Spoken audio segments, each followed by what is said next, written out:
में से कितने ऐसे इंसान होंगे जिन्होंने ये सोचा होगा कि हमारी जो थिंकिंग की प्रोसेस है, जो हमारा अकल है, जब हम उस पर सोच का पर्दा ढाते हैं तो वो कितनी दूर तक हमारी कैपेसिटी जा सकती है।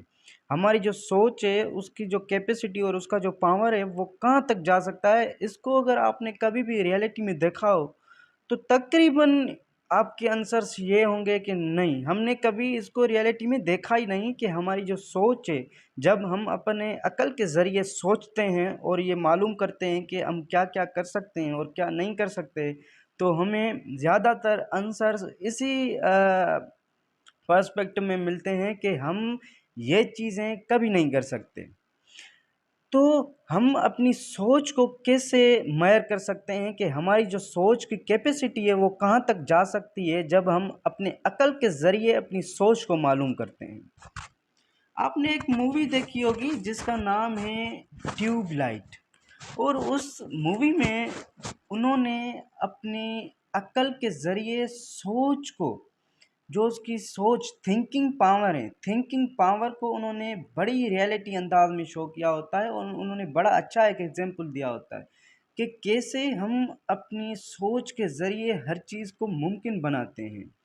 ज़्यादातर यहाँ पर लोग क्या करते हैं, वो सोचते हैं एक चीज़ को, अब वो थिंकिंग जब प्रोसेस में चले जाते हैं उस चीज़ को ज़्यादातर सोचने लग जाते हैं, तो बाद में क्या होता है, लास्ट में आंसर जब उनको ये मिलता है कि हम ये नहीं कर सकते, तो वो इस चीज़ को स्किप आउट कर देते हैं और छोड़ देते हैं। जब भी आपने ये चीज़ की होती है, जब भी आपको कोई नामुमकिन चीज़ मिली हो और आप जब ये सोचें कि मैं ये चीज़ कर सकता हूँ और आपने उसको ट्राई किया हो, तो ज़्यादातर उसमें नाकामी मिलती है। ये पता है आपको क्यों मिलती है? जब आप ये सोचते हैं इमेजिनरी लाइन में, मैं अभी जो बात कर रहा हूँ वो इमेजिनरी लाइन की है। जब आप इमेजिनरी लाइन में ये सोचते हैं कि मैं ये नहीं कर सकता, तो हकीकतन वो रियलिटी में तब्दील हो जाता है आपकी सोच के ज़रिए। और यही बड़ी वजह होती है कि आपने किसी भी चीज़ को अगर ट्राई किया हो तो वो फिर फेल्यूर में कन्वर्ट हो जाता है। वो सक्सेस मिलते मिलते भी फेल्यूर में कन्वर्ट हो जाता है, क्योंकि आपने जब सोचा होता है किसी चीज़ के बारे में कि मैं ये करूं, अगर मुझे इसमें नाकामी मिल गई तो क्या। ये जो आपने वर्ड्स यूज़ किए हैं अपनी सोच पर, जो वर्ड्स का जो आपने इफेक्ट डाला है, ये इतना गहरा है कि ये आपकी पूरी ज़िंदगी को फेल्यूर में कन्वर्ट कर सकता है। जब आपने ये सोच लिया कि आप नहीं कर सकते, तो ये जान लें आप कभी नहीं कर पाएंगे, क्योंकि आपने खुद ये सोचा है कि मैं नहीं कर सकता। अगर इमेजिनरी लाइन से बाहर होकर अगर हम रियलिटी में चले जाएं, अपनी लाइफ में खुद एक थिंकिंग प्रोसेस क्रिएट करें, एक रियलिटी थिंकिंग प्रोसेस, एक पॉजिटिव थिंकिंग प्रोसेस, तो हम अगर सारे आंसर येस करें, तो आपका ये फेल्यूर हमेशा के लिए सक्सेस में कन्वर्ट हो सकता है। वो सक्सेस परमानेंट हो ना हो, लेकिन जब तक आप चाहें उसको यूज़ कर सकते हैं। अब हम अपने कैपेसिटी को कैसे मालूम करें कि इंसान कोई भी चीज़ कैसे कर सकता है और क्यों कर सकता है, और कितनी दूर तक आपके थिंकिंग प्रोसेस की कैपेसिटी जा सकती है। तो याद रखें कि आप एक माउंटेन जो कि बड़ा ही हाई लेवल किस्म का हो, कितना ही वो चाहे बड़ा हो, उसको आप अपनी थिंकिंग प्रोसेस में अगर डाल सकते हैं तो उसको आप हिला भी सकते हैं। अगर कोई इतनी बड़ी चीज़ें, जैसे कि मैं पूरे वर्ड का आपको एग्जांपल दे दूं, तो आप अपने पूरे वर्ड को अगर अपने दिमाग में अ, अपने अकल के ज़रिए सोचें पूरे वर्ड को कि मैं अब पूरी दुनिया का चक्कर लगाने जा रहा हूँ और मैं वापस आ गया हूँ, तो अगर आप इस पूरी दुनिया का चक्कर अपनी सोच के ज़रिए लगा सकते हैं, तो हकीकत में भी आप लगा सकते हैं, क्योंकि आपने इसको सोचा है, आपने इसको समझा है। अगर आप थिंकिंग प्रोसेस में कोई भी चीज़ लेके आते हैं, वो चाहे कोई भी चीज़ हो दुनिया की लेके आते हैं, तो आप उसको अपनी रियलिटी में कन्वर्ट कर सकते हैं।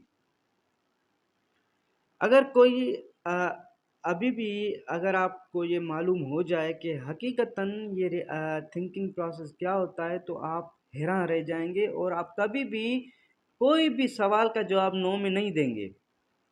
आप कभी भी ये नहीं कह सकेंगे कि मैं ये नहीं कर सकता, आप हमेशा यही कहेंगे कि मैं आई कैन डू इट।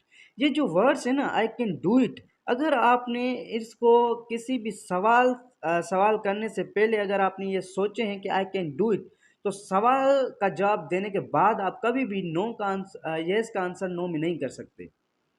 अपनी थिंकिंग प्रोसेस को समझें कि हमारी जो थिंकिंग प्रोसेस है वो कहाँ तक जा सकती है, क्या कर सकती है। अगर आपने इसकी कैपेसिटी को समझ लिया तो आप हर नामुमकिन चीज़ को मुमकिन बना सकते हैं। ये जब आपके अंदर ब्रेन के अंदर जो हिपोकैम्पस है वो 1 टेराबाइट की होती है, 1000 terabyte. I just forget about it, what's real number.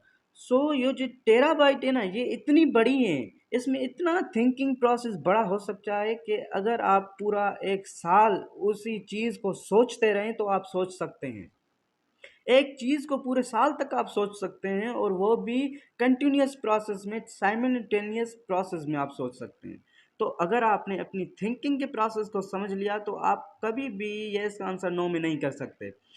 Tubelight film ने एक बड़ा ही अच्छा एग्जाम्पल दे दिया था। मैं एक बार आपको अगेन ट्राई करवा देता हूँ। उन्होंने ट्यूबलाइट अपनी थिंकिंग प्रोसेस की वजह से जलाई। उन्होंने माउंटेन, वो चाहे फिल्म में क्यों ना हो, लेकिन जो उन्होंने एग्जाम्पल दिया है, अगर हम उसको रियलिटी में देखें, रियल मैनर में देखें, तो वो एक हकीकत है। अगर आपने अपने दिमाग की हकीकत को समझ लिया तो आपने आधी दुनिया फतेह कर ली। और अगर आपने अपने दिमाग की कैपेसिटी को नहीं समझा, अकल को नहीं समझा, तो आपने दुनिया की कोई भी चीज़ अच्छी तरह से नहीं कर सकते, ना ही आपने दुनिया की कोई भी अच्छी चीज़ सही तरह से समझी है। लेकिन अगर आपने थिंकिंग प्रोसेस को अच्छी तरह से यूज़ किया और समझ लिया तो आप दुनिया की हर चीज़ सही तरीके से कर सकते हैं, बड़े ही मुनज़्ज़म अंदाज में, और बड़ी एक फ़िलसफ़ाराना अंदाज में, फ़लसफ़ाना अंदाज में आप हर चीज़ को मुनज़्ज़म कर सकते हैं, कंप्लीट कर सकते हैं, और हर चीज़ का जवाब आप येस में कर सकते हैं। I can do it, yes I can do it. So ये चीज़ें हैं। अगर आपने अपनी सोच की कैपेसिटी को बढ़ाया और समझा कि मैं कर सकता हूँ, तो आप कर सकते हैं। इसकी कोई और सोच की कोई मेज़रमेंट नहीं होती, कैपेसिटी नहीं होती, वो अनलिमिटेड होती है, क्योंकि ये जो हिप्पोकैम्पस आपके दिमाग के अंदर है, ये बड़ी मुनज़्ज़म है, बड़ी कायमशुदा है, और ये इवोल्यूट करके आती है। ऐसे नहीं कि हम हमने अगर किसी का दिमाग छोटा है, वो अगर कोई बात सही से नहीं समझ रहा, तो ये आगे भी चलकर ऐसा होगा। ये हो सकता है कि वो अगर अपनी थिंकिंग प्रोसेस को बढ़ाए तो उसकी जो हिप्पोकैम्पस है वो भी बढ़ सकती है, वो भी इंक्रीज़ हो सकती है। ये जो नेमत है ये दी हुई है, और ये इंक्रीज़ हो सकती है। ऐसा बॉडी का कोई पार्ट नहीं जो इंक्रीज़ ना होता हो। बड़ी वसी तौर पर आप कर सकते हैं, और हमेशा ये कहें कि आई कैन डू इट। अगर कोई चीज़ आपको नहीं आती, उसी पर ही आपको कहना चाहिए कि आई कैन डू इट। जो चीज़ आती है उसको छोड़ दें, उस पर तो आप कह सकते हैं ना आई कैन डू इट। जो चीज़ नहीं आती उसको समझें और उस पर कहें कि आई कैन डू इट। मैं जो चीज़ नहीं कर सकता मैं करूँगा ही वही। ये I can do it words ही इसलिए हैं कि अगर आप कोई चीज़ नहीं कर सकते तो उसके लिए बोलें, क्योंकि ये जब थिंकिंग प्रोसेस में जाते हैं ना वर्ड्स, तो ये फिर रियलिटी में कन्वर्ट हो जाते हैं। अगर आपने कैन की जगह कांट लगा दिया तो फिर ये जब थिंकिंग प्रोसेस और उसकी कैपेसिटी में जाएंगे तो ये फिर नो में कन्वर्ट हो जाते हैं। आप नो तभी बोलते हैं जब ये कैन कांट में तब्दील हो जाता है, जब आप इसमें नॉट या 3 लेटर्स यूज़ करते हैं, तभी आप कहते हैं कि आई कांट डू इट, मैं ये नहीं कर सकता, ये मुमकिन ही नहीं मेरे लिए। तो कोई ऐसी चीज़ नहीं जो आपके अकल के मुवाफ़िक ना हो, आपके अकल के मुताबिक खुदा ने ना बनाई हो। ये सारी चीज़ें अकल के मुताबिक है, थिंकिंग प्रोसेस के मुताबिक है, और इसके प्रोसेस के मुताबिक है। आप जितना ज़्यादा सोचेंगे उतना ज़्यादा कैपेसिटी आपकी अकल की, थिंकिंग की बढ़ेगी। जितना कम सोचेंगे उतनी आपके अकल की कैपेसिटी घटेगी, कम होगी, रिड्यूस होगी।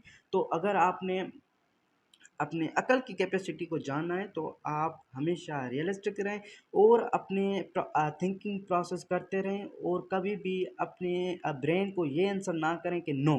हमेशा अपने ब्रेन को कहें कि yes I can do it. तभी आपके ब्रेन से सिग्नल जाएंगे पूरी बॉडी में, और एक पॉजिटिव थिंकिंग क्रिएट